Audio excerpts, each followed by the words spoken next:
has heard the poem called The Snake?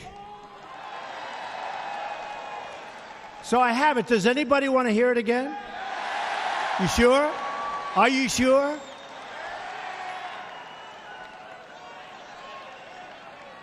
Okay. So let's dedicate this to General Kelly, the Border Patrol, and the ICE agents for doing such an incredible job. Right? This was written by Al Wilson a long time ago. And I thought of it having to do with our borders and people coming in. And we know what we're going to have. We're going to have problems. We have to very, very carefully vet. We have to be smart. We have to be vigilant. So here it is, the snake. It's called The Snake.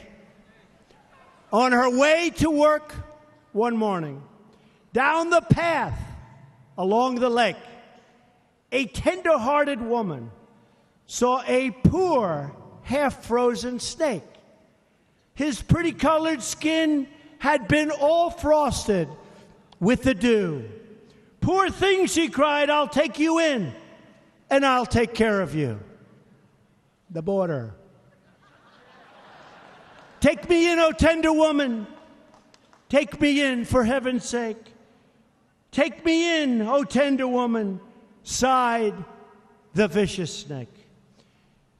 She wrapped him up all cozy in a comforter of silk and laid him by her fireside with some honey and some milk.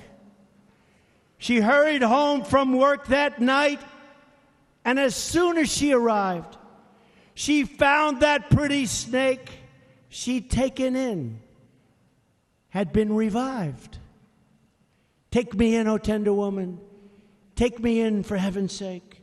Take me in, O tender woman," sighed that vicious snake. She clutched him to her bosom. "You're so beautiful," she cried. "But if I hadn't brought you in by now, oh heavens, you would have died." She stroked his pretty skin again and kissed him and held him tight. But instead of saying thank you, that snake gave her a vicious bite. "Take me in, O tender woman. Take me in, for heaven's sake. Take me in, O tender woman," sighed the vicious snake. "I have saved you," cried the woman, "and you've bitten me, heavens, why? You know your bite is poisonous, and now I'm going to die." "Oh, shut up, silly woman," said the reptile with a grin. "You knew damn well I was a snake before you took me in." Shalom. I would like to give all honor, glory, and praises to Yahweh, Bahashim, Yahweh Shai, Bahashim, Rakakodash. I would like to give double honors to the apostles and the elders of Great Millstone. Salutations to all you sincere Akim, pushing this word across the four corners of the world. And as you just saw from this previous video, these dumbified Americans' last great white hope, aka Donald Trump, and who we definitely believe in the spirit is the ancient fifth Roman emperor by the name of Nero Claudius Caesar, coming back within a reincarnation. And Nero brought forth a lot of agony and pain for anyone that came against him in his term, including the persecution of the true Christians that believed on Yahweh Shai, which he had a lot of them sentenced to death. And he was very infamously known for his debauchery and trickery, which is the two main characteristics of the serpent. And when you read Genesis, the 3rd chapter, it goes into how the serpent was more subtle than any beast within the field. And the word subtle goes into like very cunning and devious and crafty within their different schemes. And it also goes into like very artful and deception. And that spirit that was within the serpent within the garden is the spirit of Esau Edom, who the 45th and the 47th president of the United States, Donald Trump, happens to be. And it was no coincidence during Donald Trump's 2016 campaign rallies, he was reading this poem called The Snake. And this was a short story or a poem about a tender-hearted woman that was on her path, and she came across a half-frozen snake. So therefore she rescued the snake and pretty much brought it back to life, but only to get bitten at the end. By Donald Trump reading that poem, he was metaphorically describing himself as being a snake, which is a very cunning, deceitful man. And as that old saying goes, if someone's trying to show you who they are, then you better believe them. So with that being said, these American sheeple, including 2/3 of our people as well, are likened unto that tender-hearted woman that put her trust into that snake and rescuing the snake, thinking that they form some type of bond over the time course, but only to get bitten at the end. And while Donald Trump is metaphorically calling himself the snake. So again, these American sheeple, and including 2/3 of our people that put their faith, their trust, their vote, which goes into their vow, into Donald Trump, are about to be in a great rule of awakening, only to be bitten. And that's the nature of the serpent. He was never meant to be trustworthy, which takes me right to the book of Psalm 58:3. It says, the wicked, which refers to Esau Edom, when you read Malachi, the 1st chapter, how Esau Edom is the border of wickedness. And this is a people that Yahweh Bahashem Yahushua have an indignation with forever. So again, the wicked are estranged from the womb. They go astray as soon as they be born, speaking lies. Just like these Edomite politicians, doctors, pretty much Edomite in general, they're trying to act like they're for your best interest by speaking those smooth, comely words, only for you to get bitten by them at the end. Verse 4, their poison is like the poison of a serpent. What's that poison? That Babylonian wine. And what are some of those main ingredients within that Babylonian wine? Westernization, feminism, democracy, Esau's way of life via his culture, his science, his technology, his philosophies and ideologies, because all of that incorporate an anti-Yahweh Bahashem Yahushua system. So their poison is like the poison of a serpent. They are like the deaf adder that stoppeth her ear. So again, notice how the scriptures refers to Esau's nature as a serpent. Again, which goes into like a crafty, devious, deceptive person. And that takes me right to Proverbs 4:14. Enter not into the path of the wicked, and go not in the way of evil men.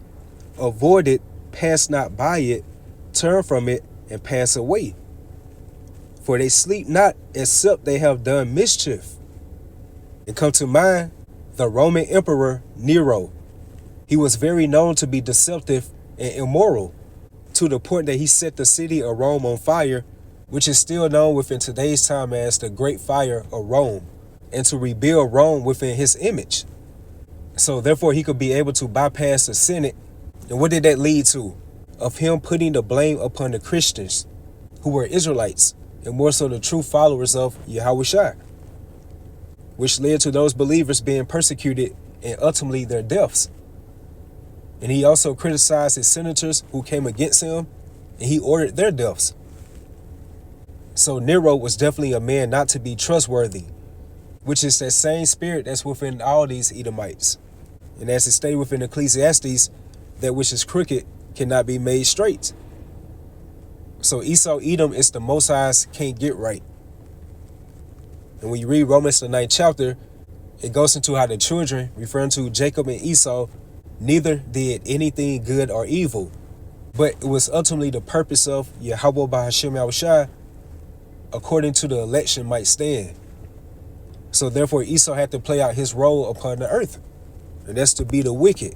Just like when you play a video game and you have an option to create a player, and you can be able to customize that player according to your likings. And that's definitely how Yahweh Bahashem Yahushua did unto the vessel of dishonor, Esau Edom.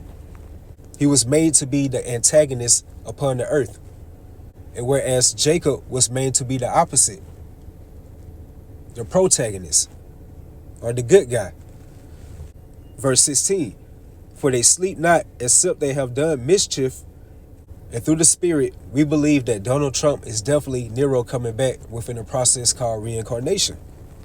So therefore, he's going to enact more draconian measures upon the true believers of Yahushua, and really upon the rest of these American sheeple.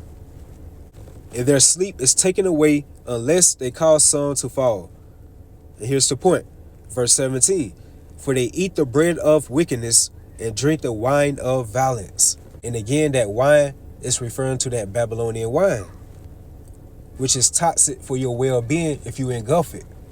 Which reroutes me right back onto the point how these American sheeple, again, including 2/3 of our people as well, they engulf this Babylonian wine, and that's by your willing participation or your association, by voting, which goes into by making a vow, and that shows for proof that you believe in this collapsing oppressive system.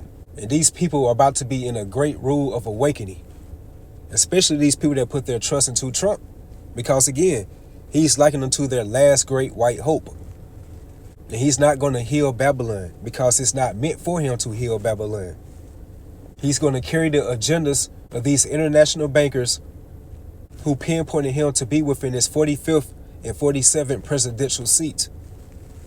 So this is for 2/3 of our people that want to put their trust, their faith, or their vow into Pharaoh's protection. And the modern day Pharaoh is Esau Edom. And that takes me right to Ecclesiasticus, the 12th chapter and the 10th verse, to the 14th verse within the GNT, the Good News Translation.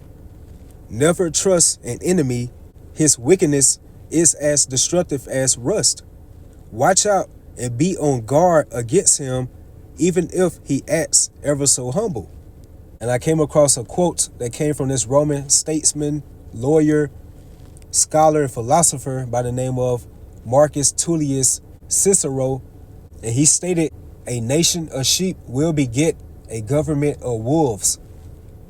And just like how these Edomite politicians, they will entice or charm you people by putting your faith into them, and they will promise you that everything will be easier, a lot more convenient, and how you will be better off by putting your vote into them, which in actuality your votes do not count because presidents are selected, not elected. And once these politicians get selected by being into that leadership role or seat, that wolf-like or snake-like nature will come out. And they are only forwarding the interests of these international bankers and not for the common people. So therefore, they're leading you American sheeple into the slaughterhouse. And these people are going to harshly find out that Donald Trump is no different. And that's because that's his nature of being the serpent or the snake. Just like that same nature of the serpent that beguiled Eve. So how much more now when his kingdom or rulership is being jeopardized? So again, it says, watch out and be on guard against him, even if he acts ever so humble. He is like a metal mirror that rusts away if you don't keep it polished. Seat an enemy at your right hand, and the next thing you know, he'll be trying to get your own place of honor. Put him next to you, and he will overthrow you. Then you will realize the truth of my words and be stung with regret when you remember them. And that's that nature of the serpent. By putting your trust into that serpent, just like that woman within the story that's called the snake, she wasn't logically thinking by helping out a serpent or a snake that it will turn on her at the end. And you will be poisoned by that bite. And that's exactly how 2/3 of our people are going to be by making that covenant with death. And that's because this serpent, Donald Trump, he's ultimately about to set up this MOTB system, which is indeed the microchip technology when you read the book of Revelation. And it's no coincidence how he just recently met up with Bill Gates. And Bill Gates stated himself how he was frankly impressed with Donald Trump at their 3-hour dinner meeting. And you should already know it was some evil, crafty schemes, mischief, and wickedness that was held within that conversation. And Bill Gates supposedly donated $50 million to Kamala Harris' presidential administration. And she's a so-called Democrat. So fast forward to now, Bill Gates is having a 3-hour dinner meeting with Donald Trump, who is a so-called Republican. And that's exactly why it goes into the book of Revelation. Oh, how he had 2 horns like a lamb and spake as a dragon. And that's because these 2 so-called opposing political parties, they're just 2 different heads that's on the same beast. And they're all in collaboration at the end of the day, because ultimately they're doing the biddings of these international bankers.